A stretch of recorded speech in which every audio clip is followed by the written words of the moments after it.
Welcome to Once Upon a Tangent, the podcast where every page leads somewhere unexpected. We're Kasey and my dear friend D, two book-obsessed friends who read across fantasy, mystery, romance, and suspense. Each episode, we'll dive into the stories that we love, the tropes that we debate, and the books we can't stop recommending. And true to our name, you'll hear plenty of off-topic detours, the kinds of tangents that make bookish conversations fun and real. From deep dives into fantasy worlds to romance tropes we'll defend forever to mysteries that keep us up all night, we're here to celebrate every side of being a reader. So grab your TBR, settle in, and join us on Once Upon a Tangent, stories, tangents, and everything in between. So I'm going to keep this in, but that was awesome. We did it comes right after the intro. We did it. Okay. We had a brief planning session before this, and Dee and I were both so nervous to film this, but we just nailed that intro. So we're diving. Nailed it. Feet first, 10 toes down into getting to know us, because isn't that why you're here? Right. To talk and about thank books you with for us? being here. Yes, thank you for being here. Make sure you like, comment, subscribe. Don't forget, and follow us over on Instagram. Everything is at Once Upon a Tangent Pod. Okay, so let's get to know us a little bit, Kasey. Why not? How did you fall in love with reading? I always want to ask that. How did you fall in love with reading? What was your first book? Put me on the spot, why don't you? So I think I have always been a reader. Mm-hmm. That much I know for a fact. But for certain, the book and book series that got me into reading was Harry Potter, hands down. My grandfather, there's a funny story of how actually I got my Harry Potter books. So my grandfather got me the second book, and I started reading it, and I had no idea what was going on. Okay, yeah, you missed a lot of world building, So my mom, and this is like early 2000s, right? When the books really first came out, he picked it up, I don't know, at Walden Books or Borders Books, if any of you. Oh my gosh. Such a time, right? So my mom looks it up and she says, "Oh, Kasey," which was also my grandfather's name, "you bought her the second in a series." She doesn't have the first one. So his heart was in the right place. It was. He said, "Oh, well, I don't know. All the kids were reading it. The girl at the bookstore recommended it to me." So that was. And she didn't recommend the first one? See, we're talking about a way different time. She was not getting paid enough to recommend the first Harry Potter book to people. But I guarantee you her rent was like $450 for a 1,500 square foot 3-bedroom apartment. Okay. Nothing like what was going on now.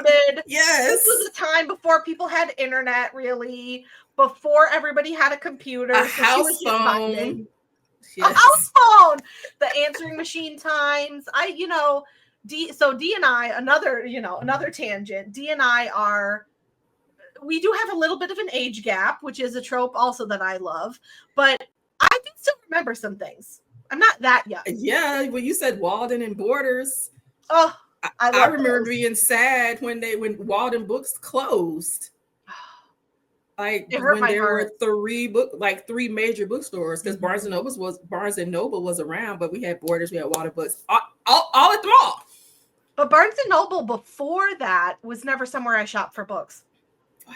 It was typically Walden Books or Borders, because when I did my book shopping, it was when I was already at the mall for something else. So yeah. Oh, what a time. That was such a time.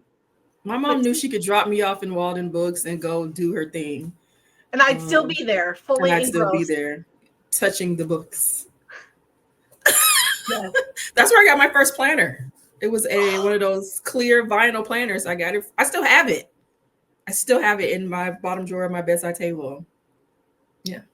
Excuse me, I need to see that. One of these episodes. So D and I are also both in the planner community, you know, stickers, paper, stationery, all the things. Yes. And one episode you'll hear is about the kind of crossover between planners and books. You have to bring that planner. I will. And that is how we Yeah. met, was in a planner, at a planner, well, before a planner event, but at a planner event. So yeah, that is how we met. But D, I want to flip the question. What about you? okay.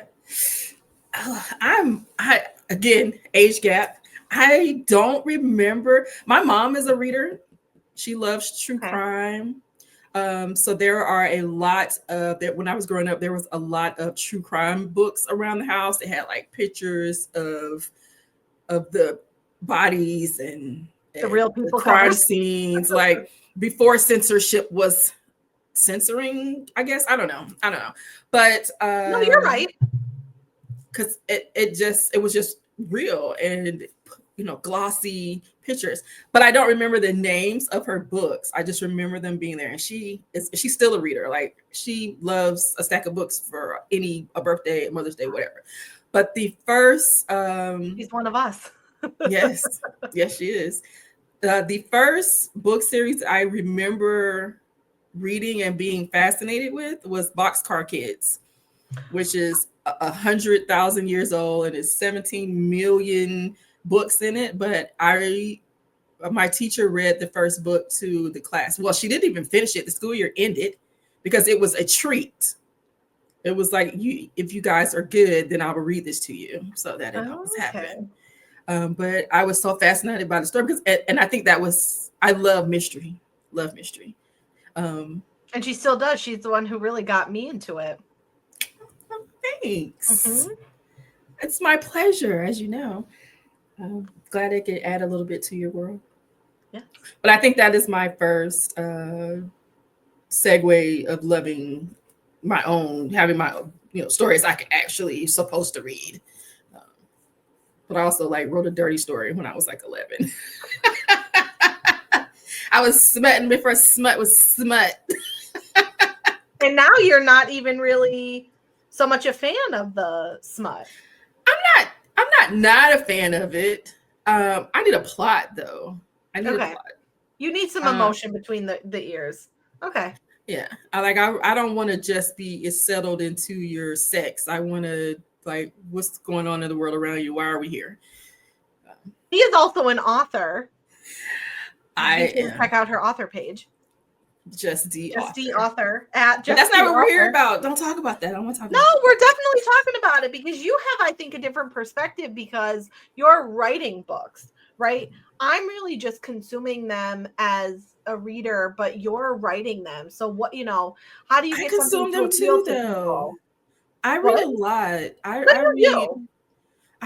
read one because I believe and feel like and have read and heard and been told that writers should 100% read. And I 100% agree with that, especially in the genre that you write in. But I write in a lot of genres, so you read a lot of genres too. I mean, you're reading romance, fantasy, but you read those things. So yeah, and I love every moment of them, except when they cross over.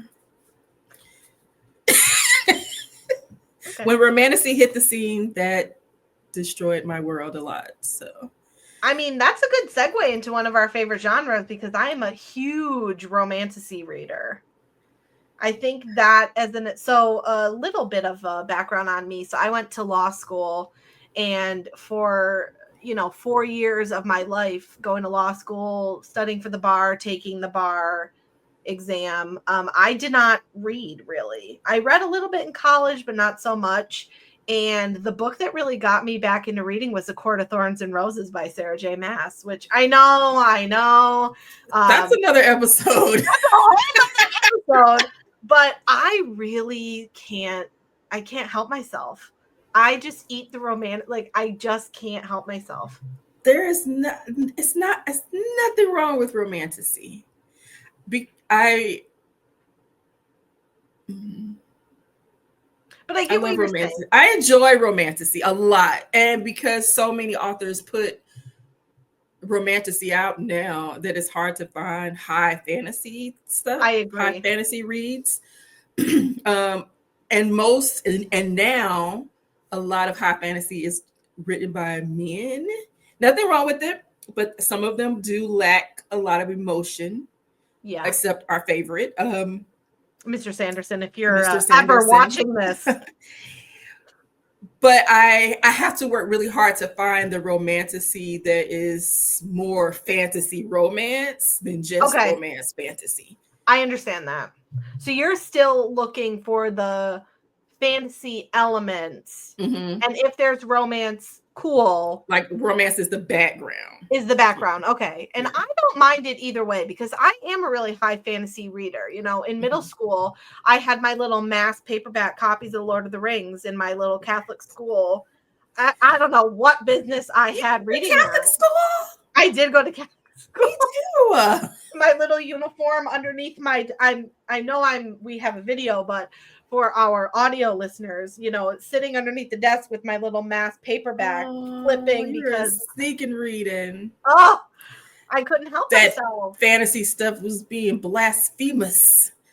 I mean, yes. How did that work for you, Kasey, in Catholic school? And this is off topic, but so my time in Catholic school was challenging because I'm left-handed. And when I was younger, I was a redhead. And I was the devil times 2. And you're a redhead. How'd that work for you? I mean, I'm right-handed, so they couldn't really throw the book at me. Okay. No, I think I did go to Catholic school, but I went to a Catholic school.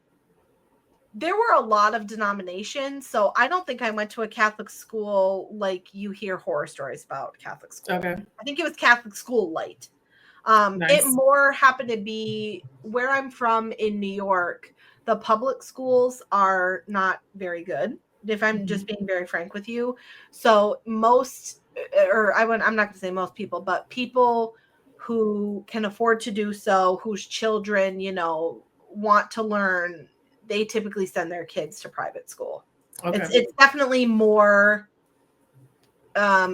it's more commonplace. Where I live now in Massachusetts, the private schools are harder to find because I think the public schools are good.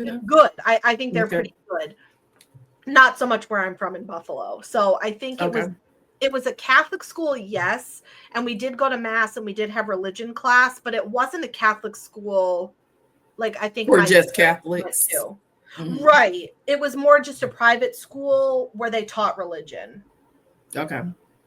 But they, you know, so we had people in my school who were of different faiths or, you know, what have you. I think they either did something else during that time or they had maybe an alternate. Like they never forced the kids to go to the religion class. Okay. Well, mine was not like that, but it was the 80s. It was a lot other denominations there, but it was the nuns. The nuns were the teachers. We went to mass. Did you get hit with the ruler? Our parochial punishment there wasn't a ruler, there was a paddle, and I always stayed in trouble, so I got paddled. Yes, but the only thing that we could not do unless we were Catholic was take communion. Okay. But we had to go do confession was a part of our weekly. Okay. Thing. I have lots of dirty stories about confession. I have an unnatural affinity and obsession with nuns. My bad. But yeah, so even the other denominations, we had religion class. We had to learn about Catholicism and math, science, and social studies, but we still went to mass. We just couldn't take the communion unless we were Catholic. Unless you were Catholic. Yeah, I think mine had a little bit of that, but it really was mostly just a private school that like you were saying, the fantasy with the romance is a subplot. I think it was a private school that had the Catholic religion as a subplot. Okay. That makes sense. That's a good analogy there. Oh, look at that. We're coming full circle here. So, Dee, I would like to know, since you mentioned how many that you read a lot of books in a month, I would like to know, do you consider yourself, like, what would you describe your reading style as? Are you more of a super fast binge reader, or are you really a slow burn saver for the reading style? That is a loaded question, Kasey. And I'll tell you, I am a slow and saver. I do not like, I do not read. I don't skim because I know, I think you skim a little bit. I don't skim. I take it all. And not saying that's a bad thing, but I take it all in. I And I do audiobooks, and sometimes I listen to my ebooks on the accessibility reader, but I still listen to them at what I feel is a normal speed. So it's like 1.5, 1.6, unless the story is boring, which is sometimes can be like a arc, and then I have to go through it a little faster. But I like the feel of the story, especially if it's visually descriptive. I love to get lost. So it's definitely a slow burn feel for me. Okay. What about you? I'm definitely a skimmer sometimes. I'm just being honest because I think I read. My mom has always told me that I learned how to read. I went to school with a lot of deaf children, so I learned how to read differently. She said, I don't know how this is possible, but when you read, are you reading the whole word? So for example, if a sentence says, the quick brown fox jumped over the brown dog, are you reading every word? I don't know. Let me see. Okay, so she's pulling out a book, guys, because I don't read every word. I probably don't read the short words like the, as, a, like that. But I only read the first couple letters, and then my brain fills in the rest. Mm-hmm. So I guess there's some kind of phonetic reading, it's called. So I guess that's how some deaf children are taught to read. So I definitely am a skimmer. And I am a skimmer because, let me tell you, until I get into the story, I don't have the time to dedicate to that. And I also I don't. And I also need to know if I'm going to DNF the book or not, or if I'm going to do, in the Bookstagram acronyms. I know the Bookstagram girlies love their acronyms. DNF is do not finish, but I am not afraid to DNF a book. So I will skim, and you typically get, depending on the book length, 50 to 100 pages before I'm out. Wow. So let's go into the DNF thing. I am not a DNFer too hard. Okay. I will finish the book. It may take a month. It may take 2. Okay. But I will finish it. Now, if I hate it, then I won't. But 9.5 times out of 10, I'm going to finish the book. Okay. Maybe not that week or that year. Like, it took me 2 years to read Court of Thrones and whatever. All the courts. And I think, I'll wait till that one. But the stuff you don't want to admit. No, I'm just gonna say, I also think that life is very short, and if the book is not immediately grabbing me, I will put it away. Now, that's not to say that I'll never come back to the book, right? I have done that many, many times. If I'm especially because there's so many romantasy books or romance books, if I'm not immediately hooked, it might not be that I won't enjoy the book in 6 months. Right. It's just where you are right now. Right now in my life, I'm going to DNF it for now. Now, very rarely is it a permanent DNF, and that really has only happened with a few books. But most of them I will just put back on the TBR shelf, or just, remove the download on my Kindle for right now. The only books I really do try to finish are ARCs or advanced reader copies, just in case anybody is joining us who doesn't know. ARC? ARC. Got it with the little s, okay? Capital ARC with the little s, okay? But I think, and I will just be very honest to tell you that the books that I hard DNF'd was Light Lark by Alex Astor. Please tell me you ripped off the Hunger Games without telling me you ripped off the Hunger Games. I remember you talking about that you were done. I was done. I sold all of them because I stupidly bought all of them thinking it was going to be great because it had been recommended to me so many times. Nope.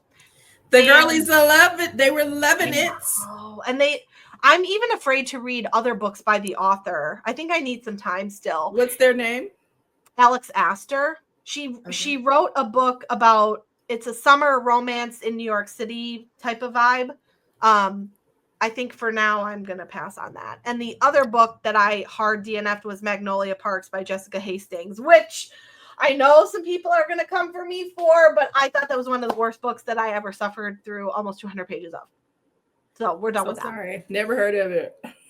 You're not, and I'm not missing anything. You're not missing anything. I do have the book. And Kasey and I have a similar likes and dislikes when it comes to books as well. So it's pretty cover though. Such a cute cover. Such a cute cover. I don't know if it's just too British. Okay. It's a no from me. You know what I think? Oh, hold on. Let me. For me, I think it's the tropes. Okay. Which we can segue in, you know, just some light touching on the tropes that we like. That book is a real bully style romance, which is not for me. Okay. I can do banter. I can do quick comments, but I do not like a really mean-spirited bully romance. And in what way was it a bully? I think that the characters are actually very awful to each other. They're just very, and again, this might be because it's a British, I think she's a British author. It's a British sort of world. They're really mean to each other in the comments that they make. So it just was really not for me. Okay. It felt very mean spirited and not a, you know, I can take a joke, right? I can take a comment, but certain things I just do not are a no for me. You were getting offended for the characters. I was. I said, so you like him, but he talks to you like you're trash. Yeah, it's just not for me. So and a trope that I hate is the miscommunication trope. I don't even understand why there would be a trope that is miscommunication. They're literally in a book. Why can't they communicate? That's what I always go back to. Like, this is your fictional character. Like, why are y'all not communicating better? They're in a book. What is your life like? Yeah, they're in a book. I was in a book club, in a book group that I got booted from, and they were featuring an author who was a favorite author of the group. Drop the author. We're spilling all the tea here. It's okay. I don't remember her name. That's how much I hated the book, and it was a DNF for me. And because of the writing, and it was published. I wanted to do some editing and some grammar help, but okay. Oh, that's bad. It was bad, and I hate to be like that as an author because nothing I'm going to write is perfect. So I really tried, but I really wanted to help with the editing. Like, I even sent her some thoughts from what I did read, and she was receptive to the feedback. Which is very important, I think, as I think so too. A reader and an author. I think so too. But the miscommunication in the book was so bad that I could not believe, like, and she's young, so she's like in her 20s. You're in an age and a time where miscommunication should not be a thing.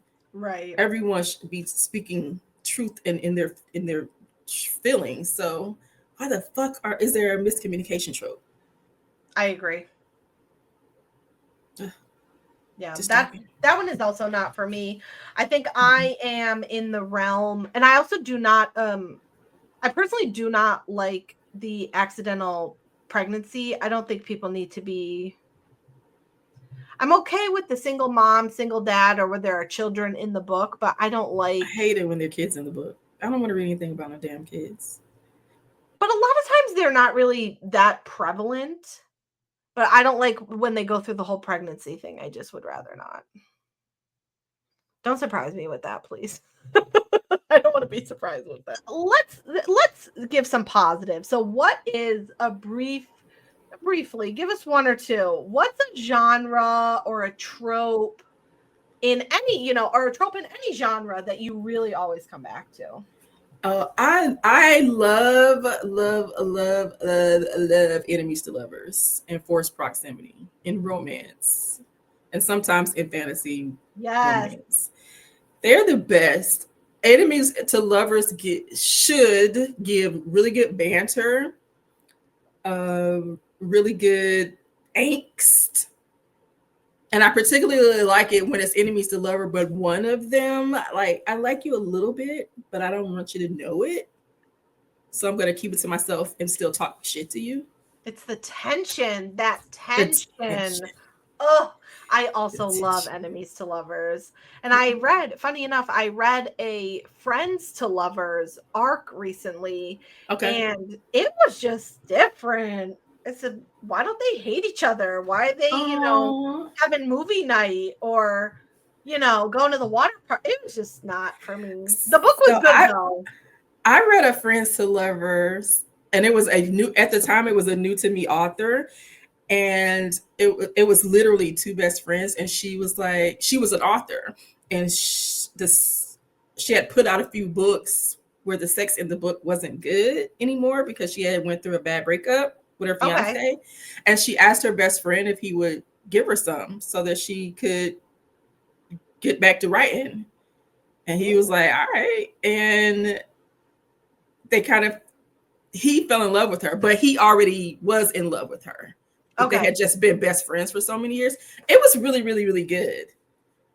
How they fell in love. Their moms were best friends, so they grew up together. Okay, I do like that. He knew he wanted her, but he, lived his life. She lived her life, and they just had that friendship. It was really good. It's called. The author's name is Real Z Adams. She's a Black indie author. The book is called. I've seen her scrolling before. Like, that name sounds very familiar to me. I talk about her a lot too, as much as I talk about Danielle. But the book is called Deeper. Okay. Because there's a part 2, a 0.5 after it. So short. Little novella. Mm-hmm. Okay, I do like when they do that because that is something I always want. Give me a little something that happens, 5 years down the road. Right. I don't want an epilogue. I want a little bit more than that. Yeah. I need more than that. I agree. I need a little bit more than that. But I don't typically go towards the friends to lovers either because I want angst. There's something about the enemies to lovers that I just, it gets me every time. Like, even you making the points about, their moms are best friends, they're best friends, they grew up together. I said, okay, that's nice, but can they hate each other? She hates herself a little bit for wanting his dick so much. Like, I think you'll like it. Because there's just something about when they have hate sex or when they really say fuck you, but let's go get into the bedroom, that really just yeah, I'm sorry. It has to be enemies to lovers. Now, for me I have not read that. I haven't read hate sex, but I did. I'll send you some recommendations. A couple of days ago, I wrote a little hate sex into a. Did you? A little project I'm working on. So I get it. I will send you some recommendations because there are some good ones. So off topic, off of everything that we have here, let's talk a little bit about smut. Can we? Okay. Our third, fourth, fifth, 10th tangent. Welcome to our podcast. Right. Hi. Let's talk about smut. Just briefly talk about smut. Like, we could talk about it forever. And I don't even know where to start with this. And not necessarily your rating of how you rate smut books, but what is it about smut or sex in a book that gets people in such a uproar? The clean book readers, the men. I think it's the taboo element a little bit, because for me, you equate it to watching, corn, because I don't know if you could say the P word on the internet, but I think it's a taboo thing. I think it's one of those things that people don't admit to doing. I think in the book community, yeah, people go hard. That's what she said. Is that not a miscommunication trope? Like, we have sex, people. I don't know. I think it's like because some authors get filthy with it, which I very much appreciate. I think it's like a little taboo. I think for some people, maybe it's, I'm not getting it elsewhere, might as well get it in a book. And it's, corn that they can walk around with at the grocery store, have it in their earbuds, but there's nothing on a video. Nobody would know. So I think it's, being a little cheeky naughty a little bit. Huh. Okay. What are your thoughts? I don't know. I mean, I'm just okay with it. I've had a lot of sex in my life. So it doesn't like move me or not move me. Like I'm not anti-smut, and I'm pro because but I don't. But we don't need it. But I am just, I don't know. So I've never read a book with smut in it that I got turned on or aroused by until our book club book. Oh, okay. Because that was some really good. That was good. Is that hate sex? A little bit, but I think that is even different because that's a dark romance book. Mm-hmm. So maybe it's not that you've never been excited or what have you from a book. I think it might be that you're reading the wrong. Maybe you're reading the wrong But one. I read Akotar. That's not a dark romance book, though. Okay. Because there are some dark romance You're books. Right. It's not. It's like nothing dark, where I actually read one for a book club.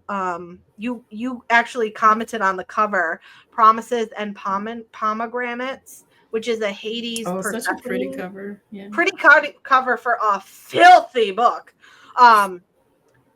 It's a Hades Persephone retelling, so it's a dark mafia type of a romance. There's some knife play, some blood play in it. So blood play? What is this? I'm not a Hades and Persephone fan. Neither am I. But it's part of a book club that I'm in, so I'm not typically a retelling kind of gal, but that's where we are. I read the book is called Dark Awakening. It's by an indie author named A.L. Hampton. And it was a smut, dark, paranormal romance. And I lead with smut because I didn't know what the plot was until we got towards the end of the book. I love that. Because the way that the sex was happening, I clutched my pearls. Oh. Broke my pearls, had to get down on the floor to find the pearls, hoping that someone would not try to get it from the back because it was filthy. And I still don't know what the plot is. It hit later in the book, but the sex was so often and so much and so well described that I thought I was in the bed with them. They were like, D, come be in a threesome with us. Yes. Ooh. Yeah. But then I've read other books that it was like, okay, there was sex there. Yeah. Well, I think too that there is, at least in my opinion, I don't really know what the definition of a smutty book is, because I think there's a lot of I don't know if it's people have different definitions, but sex in a book and smut to me are different. Right. Because there are plenty of books, romance, fantasy, whatever have you. Yeah. There are plenty of books that have some type of sexual element in them. But I would not. But it's a closed door, right? Like closed door, but even some books that I would consider to be a little bit spicy, I don't know that I consider that to be smut. Okay. I just think spice. What are the levels here? So like closed door, spicy, smutty, and before closed door, like just sexual elements.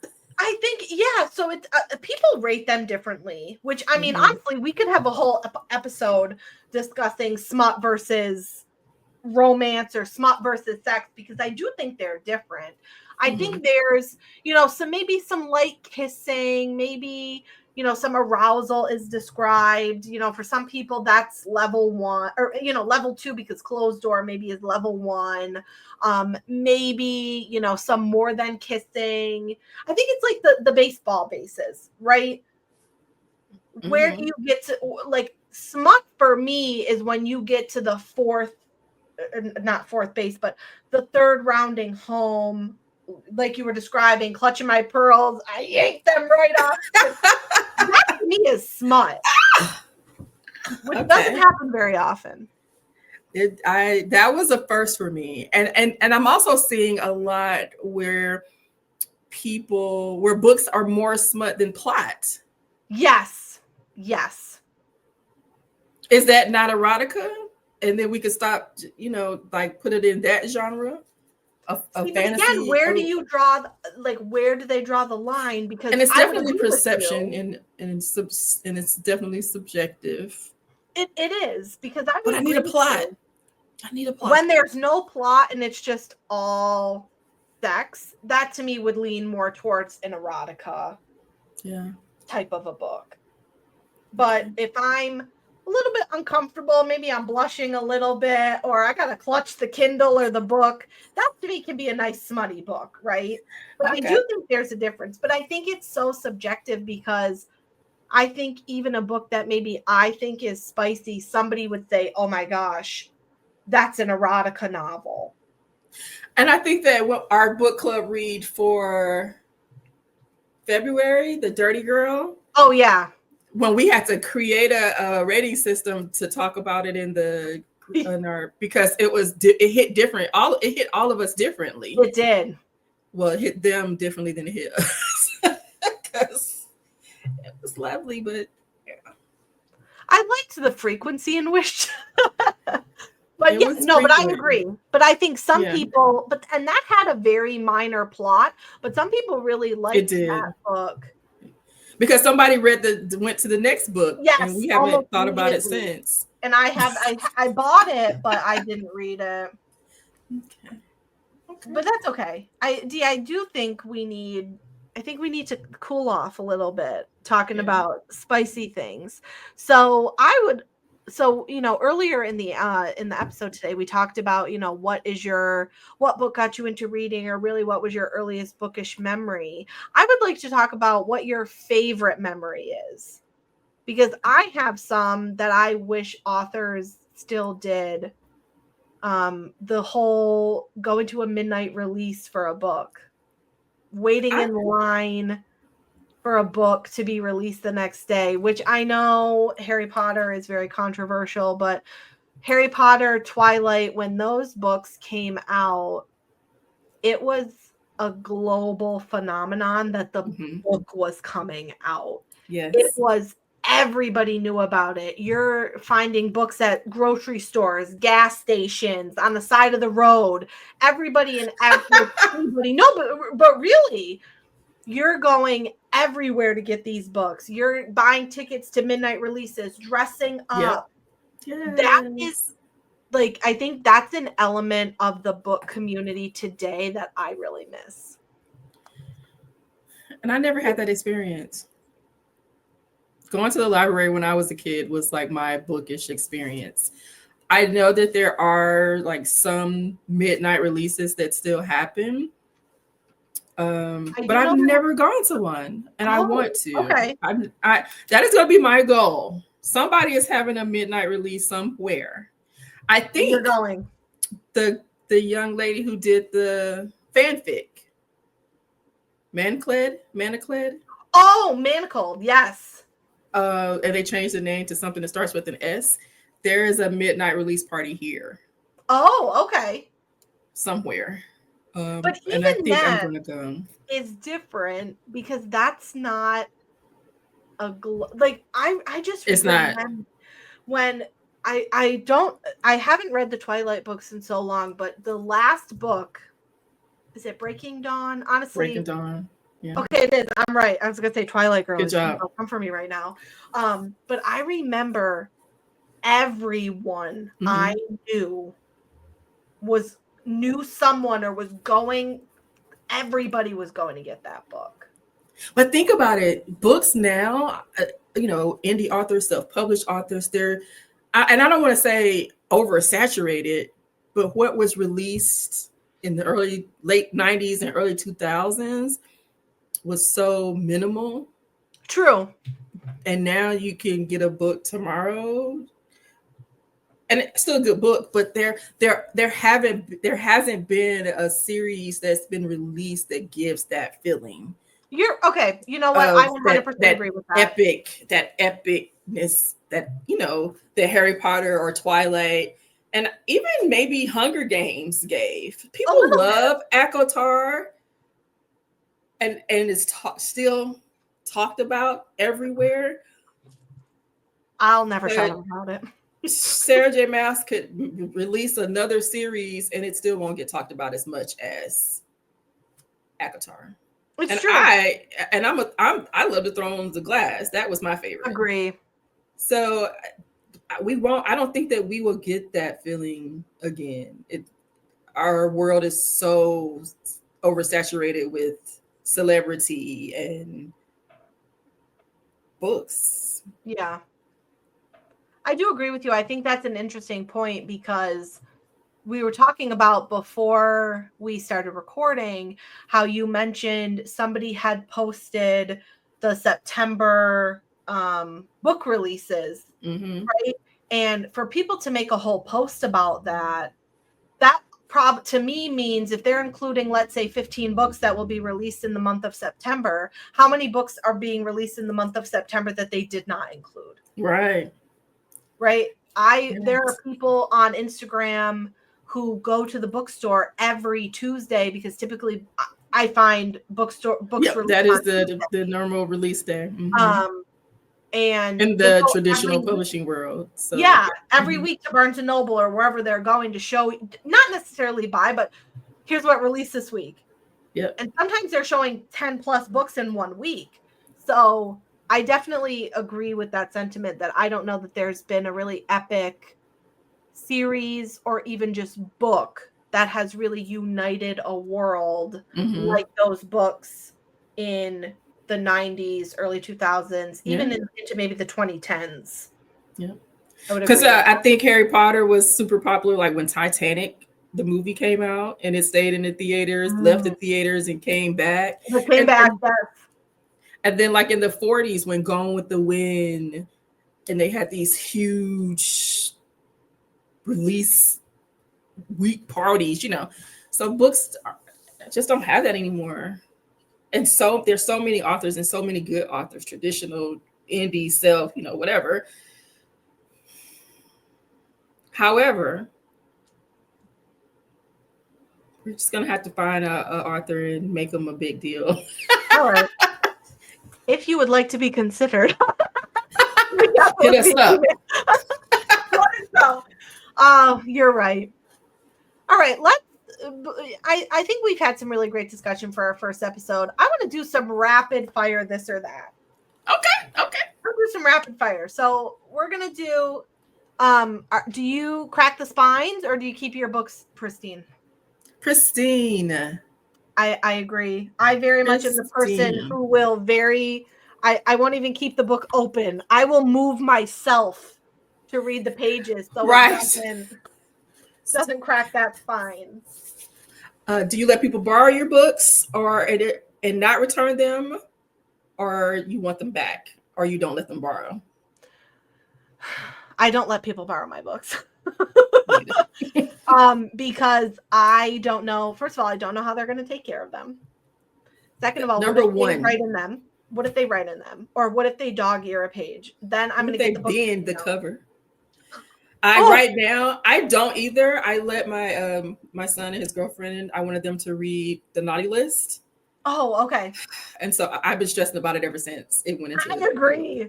When you mentioned So D started a book club that I have been a part of for over a year now. I can't believe Over a it. year. We discussed Wild the naughty Reading list. on Facebook. Wild Reading, find us. But just be careful because D will remove you from the group if you don't participate. Facts. When you mentioned that you let your son's girlfriend borrow the book, I knew it was going to be hard for you. She's a reader. She's okay, a reader, but there are different types of readers. But I do not know what her caregiving skills are. So, okay, I understand. I understand. And I keep wanting to say, I've asked them, y'all done reading it? Y'all done reading it? So I can get my shit back. But I don't want to offend her because I want them to read it. So anyway, okay. I agree. Are you more of a slow burn lover or do you like insta love when it comes to romance? Slow burn. Yeah, I agree. I'm a slow burn. I'm a slow burn person. Pets or no pets? I like a pet, but but authors, PSA, if you put a pet in the book, you can't kill it. Because I can't kill it. What about on the book cover? Pets on the book cover. Pets on the book. I love pets in a book because I think it mimics real life. People have pets. Don't even put in your epilogue that the dog died at the ripe age of 18. Like you cannot. No. So what about Say You'll Remember Me? Literally at the vet, is it a cat? Animal is dying. But the animal lived and made a miraculous recovery, so that was fine. Okay. Yeah, if you're gonna put your pet in the book, it has to live, and it has to live a very long life forever. I cannot tolerate that. Do you prefer? This is a debate that I get into with people. Do you prefer series or do you prefer standalone books? I like them both. I do both. Too.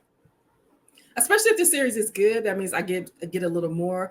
What I don't like in series is that you'll have 3 books about the same people, and then the 4th book will be a whole other person. Like what? Oh yes, I agree.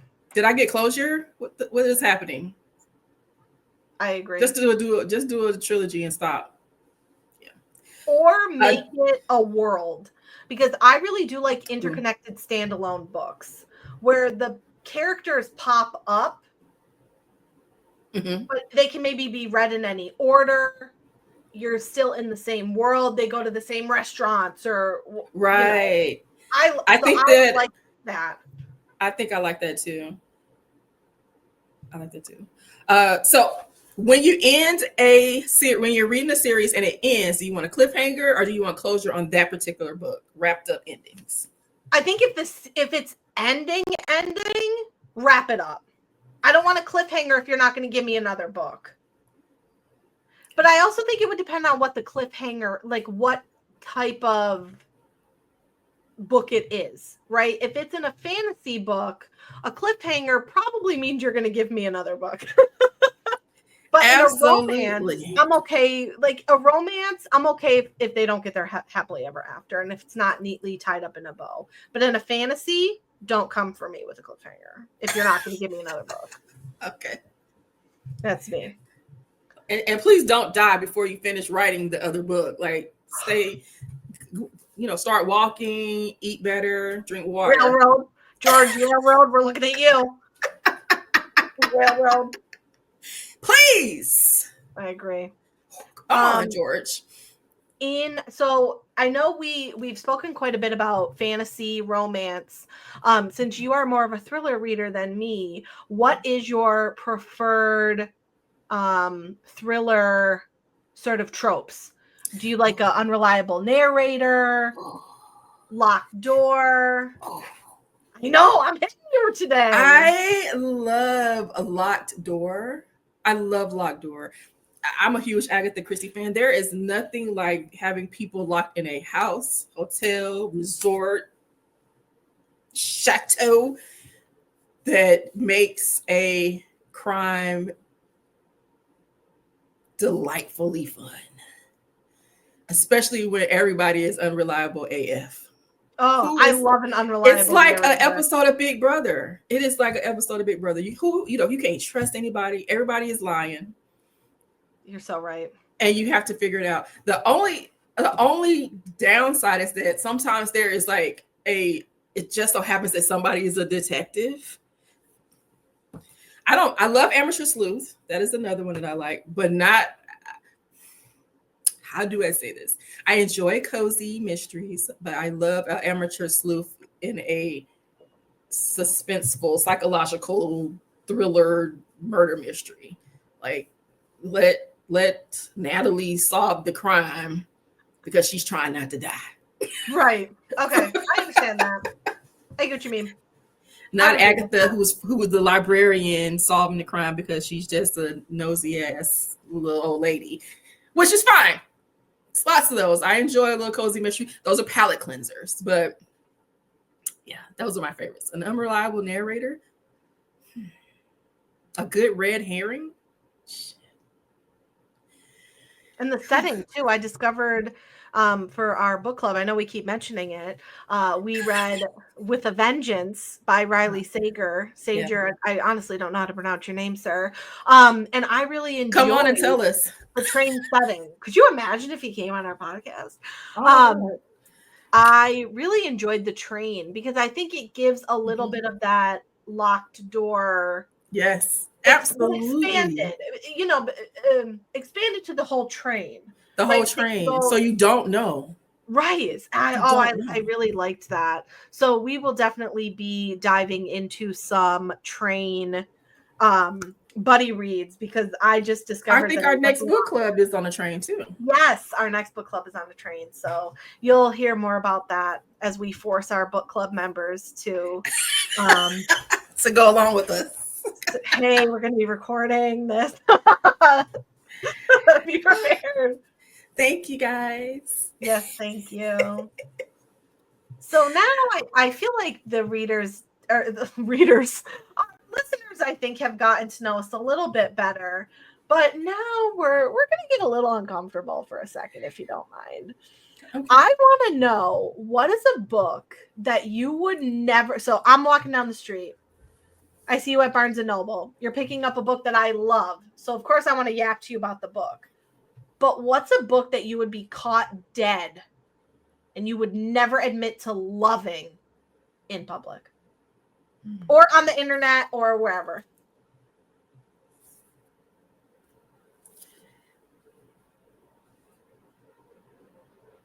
I put you I'm going to... You put me on the spotlight. I am going to say... Almost Anything by Colleen Hoover. Oh, girl. Yes. Yeah. But not Verity, because I think the book... No, because people like Verity. And that was one of my gateway Colleen Hoovers. I think there's a distinction, though. Very different. Like Verity, but if you like any of her other books, no. You're right. Yeah. Because Verity is like the book that everybody who likes Coho loves. Yeah. They either loved it or they hated it. I hated Layla. I hate it. And Paranormal's good, but I didn't like Layla, and I thought it was going to be more like Verity, which kind of could have been, but it could have been, but it wasn't. It wasn't. But my Coho, and November 9th was good. Really Agreed. Good. But I loved I can't remember it. My favorite Colleen Hoover book is Heartbones. Heartbones. 100%. But there's also one more. I love Heartbones. I've recommended Heartbones to some other people that I didn't want because I don't. She's so taboo right now. Nobody's fucking with her. I know. She'll be a whole episode. We're just dipping our feet in a little bit before we acclimatize to the world of Colleen Hoover. What is the other one that I love? It's one with the pilot who lives in the apartment across the hall. Oh, I can picture the cover. And I can see there are words there. But I can't see the words. Colleen Hoover pilot. Ugly Love. Yes. And I ugly cried at that book. I agree. That was a good one. That was a good one. That one and Heartbones. For me too, I think when I meet readers in the wild, I never know what their temperature is going to be. Mm-hmm. So especially when you randomly start talking to them. Right. For me, it's some of the darker romances too. I read this really, really good duology. It's Feathers So Vicious and Shadow So Cruel by Liv Xander. It's a Raven King.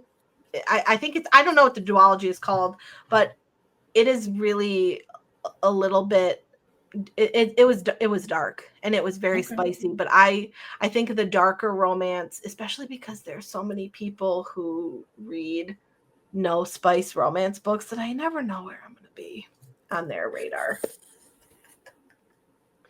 Because I do not read no spice romance. I'm just going to be honest. I don't ever set out to intentionally read no spice romance. I don't know if it has spice or not until I read it, unless it was recommended to me by somebody who told me. I think I'm not anti no spice. I'm anti the people that are so pro no spice. That's what it is. I agree. That's hard. So which book is yours that you won't be caught dead out so in the definitely streets? I agree with you, Colleen Hoover. I think also the Harry Potter right now is really hard to. It's hard. It's hard because I don't condone J.K. Rowling as a person by any means. I think that's a separate conversation, but I think when you grow up with characters who feel so real and become your friends and your companions, yes, it's hard to separate from that. Mm-hmm.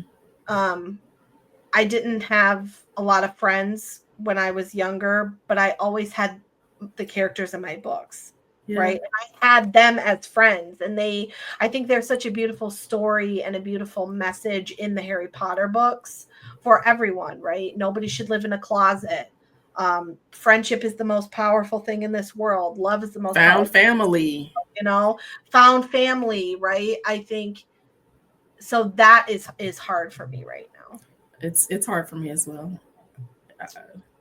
It's very hard for me. And it's like Chick-fil-A for me. Yes. I because I feel the same way. Like the message of Harry Potter just resonates so deeply with me, because I too didn't have friends growing up. And I still have very few people who I actually call friend now. Yeah. So I hosted an entire event based on Harry Potter. So yeah, and it's hard to talk about it too, because you don't want to get canceled. You don't want to get canceled for loving Harry Potter, and I love Harry Potter. Me too. I reread the books every year. I'm sorry, not sorry, but I already own them, so she's getting nothing from me. Right. In fact, you're actually, she's making less every time you read that book. Yeah. There we go. I did, however, purchase some painted, spray edge copies. Ooh, I would love to see those. And they are so beautiful. I don't know who got that money. I'm sorry, you guys. But I still have my OG original copies from when I was a kid. Those are like one of my. Those are not the copies that I read anymore, because some of the pages are really, brittle. Some of those books are almost 20. Those books are so old. So I keep those safe, and I have a nice box set copy that I got, that when I reread, those are the ones I reread. But those are my most prized possession, is those original Harry Potter books. So yeah, I think for me that's what it is, because I think it's hard to separate the author. For me, I can separate her some, but I get it. I do too. And I think one of the things that makes me feel good, and we talked about this before, was about the Fantastic Beasts that they made Dumbledore gay, and I love that. I agree. And he was so gay. Like there was no question that he was gay in that. I liked that very much. That gave me such warmth on the inside. Mm-hmm. Okay, so They did. I'm just gonna say one more tangent. They really did my boy Johnny Depp dirty in that. Yeah, they did. Yeah, they did. He was the better. I ride hard for Johnny Depp, and I will always be salty about that. Okay, that's all I want to say. He is a trope that I will always defend. Oh, yes.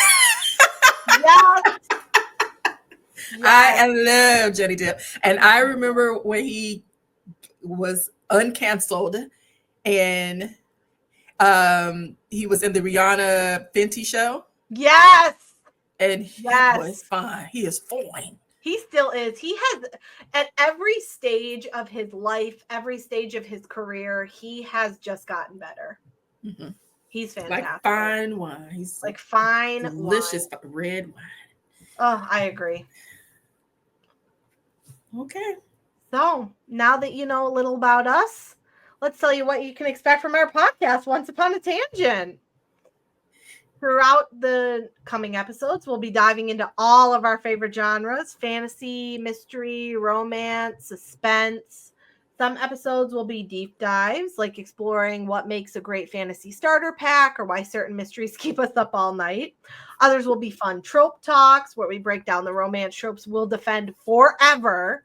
Forever. Side eye. And the ones that always pull us back in. We're also bringing in special guests, authors we love, bookish friends, and fellow readers from the community.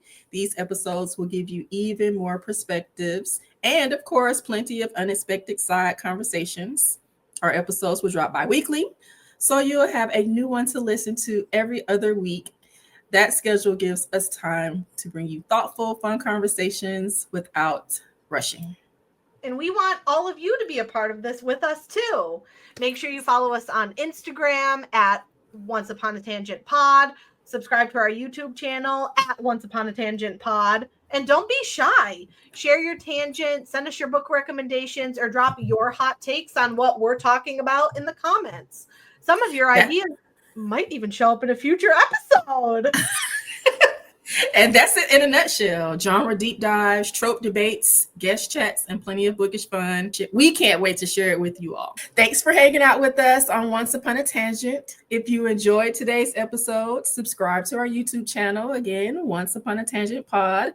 And soon, very soon, follow us wherever you listen to podcasts so you don't miss the next one. And don't forget, you can also find us on Instagram at Once Upon a Tangent Pod. That's where we'll share updates, behind the scenes, and all the extra bookish chatter. We'd love to hear from you too. Share your favorite reads, your spiciest hot takes, or the tangents you want us to explore in future episodes. Until next time, happy reading, and remember, every page can lead to a new adventure.